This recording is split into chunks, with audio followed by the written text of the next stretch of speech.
Bonjour à toutes et à tous, en tout cas à celles et ceux que je n'ai pas eu le privilège de pouvoir saluer en arrivant. Alors je suis très heureux, tout simplement parce que ça fait 4 ans qu'on n'a pas fait de présentation de la loi de finances en présentiel, donc je suis très heureux d'être là aujourd'hui devant vous. Ça fait sacrément plaisir et je suis heureux parce qu'on se voit pour décrypter la loi de finances que nous a concocté notre ami Jean-Pierre Cossin, qui est plus que fidèle. Très heureux, encore une fois, parce que je vais vous souhaiter une bonne et heureuse année, quand même. On va commencer par ça. Je vous souhaite une année pleine de découvertes, de rencontres, de bonheurs familiaux, de réussites personnelles et, quand même, quelques réussites professionnelles. Et en fait, je vais être plus précis. Je vais formuler le vœu que 2024 soit pour chacun des professionnels du chiffre et du conseil une année de sécurité, une année de préparation et une année d'adaptation. Alors tout ceci mérite quelques explications, bien entendu, je vais vous donner, puisque vous êtes là assis devant moi, donc j'en profite, je garde la parole.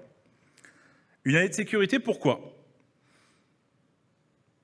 Parce que ce qui s'est produit début décembre avec l'incident Coaxis doit nous rappeler à l'ordre.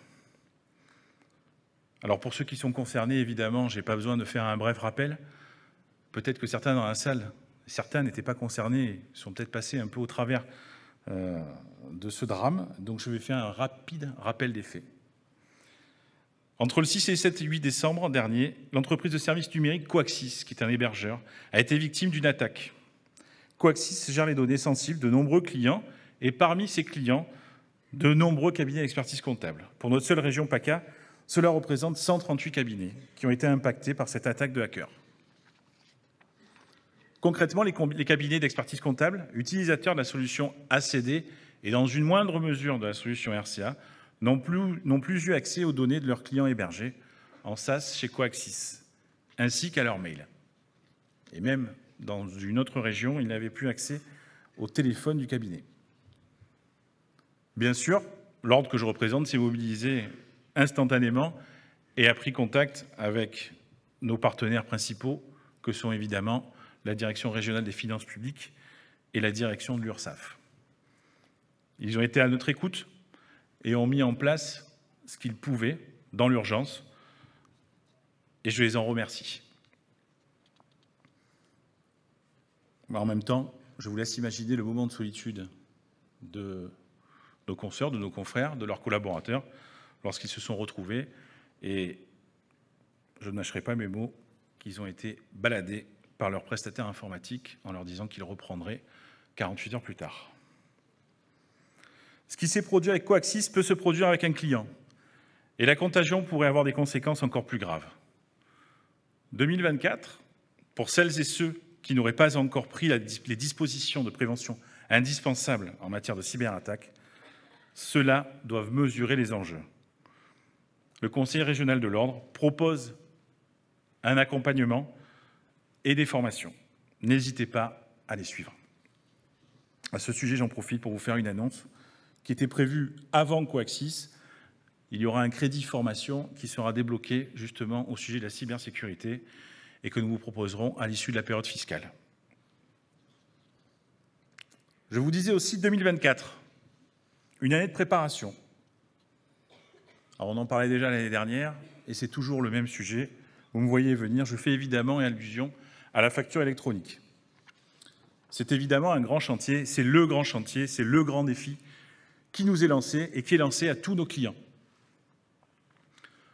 La Direction générale des finances publiques a décidé il y a quelques mois de reporter la mise en place de cette facturation électronique, vous n'êtes pas sans l'ignorer, et donc de décaler le calendrier. Ce choix de retarder la mise à feu peut être dicté par les difficultés liées au guichet unique.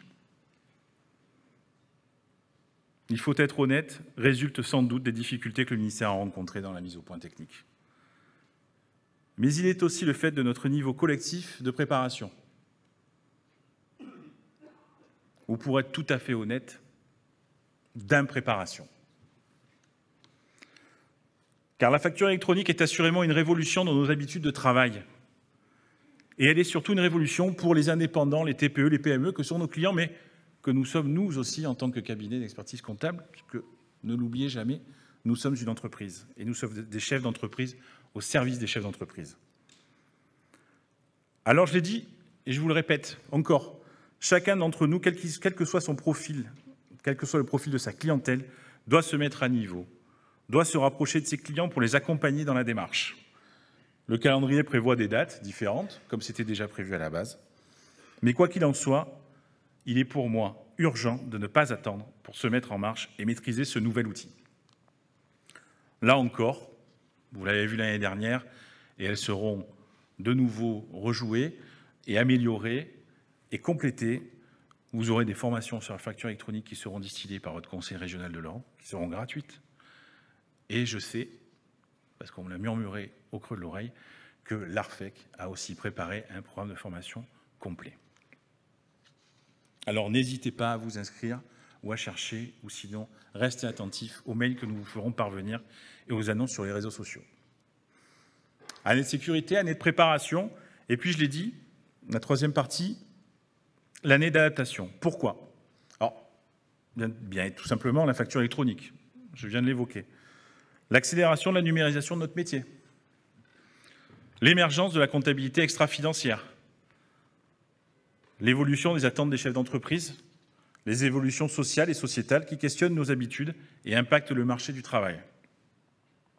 Bref, ces transformations qui s'opèrent 10 fois plus vite que toutes les évolutions que nous avons été amenés à digérer ces 30 dernières années, tout ça est une invitation à tout simplement se réinventer.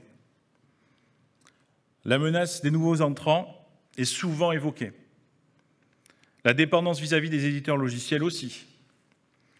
Mais au fond, j'ai une seule certitude. Notre avenir est entre nos mains. Et nous devons former nos collaborateurs dans une partie des tâches qui va inexorablement disparaître. Nous devons aller chercher de nouvelles missions. Alors, cela peut être de la gestion de patrimoine, certains s'y sont déjà mis, de l'accompagnement pour la retraite des dirigeants, de la comptabilité extra-financière, et le président Patou en a parlé avec l'adoption du règlement de la CSRD, avec la comptabilité verte. De la gestion de trésorerie, pourquoi pas? J'en passe, et sans doute des meilleurs qui nous restent à inventer. Votre conseil régional de l'Orne sera à vos côtés pour vous aider à explorer de nouveaux champs d'exercice professionnel dans le champ des possibles. Mais vous connaissez l'adage, aide-toi et le ciel t'aidera.